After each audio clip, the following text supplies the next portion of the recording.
লা লিগার নতুন মৌসুমে রিয়াল মাদ্রিদের প্রথম ম্যাচ। সান্তিয়াগো বার্নাবুতে ওয়াসাসুনাকে আতিথ্য দেয় লস ব্লাঙ্কোসরা, যেখানে নতুন কোচ হিসাবে লা লিগায় অভিষেক হলো জাভি আলোনসোর। সাবেক এই মিডফিল্ডার দায়িত্ব নিয়েছেন কিংবদন্তি কার্লো আনচেলত্তির বিদায়ের পর, আর প্রথম ম্যাচেই তার দলে দেখা গেল এক ঝাঁক নতুন মুখ।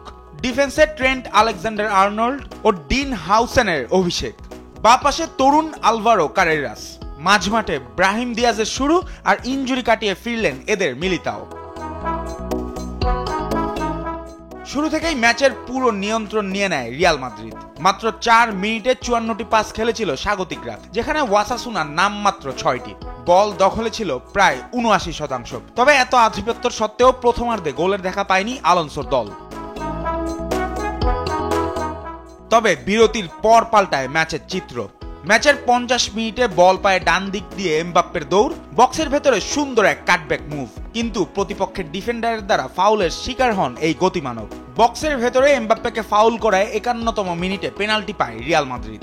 স্পট কিক থেকে ঠান্ডা মাথার ফিনিশিং এ দলকে এগিয়ে দেন গত মৌসুমের সর্বোচ্চ এই গোলদাতা।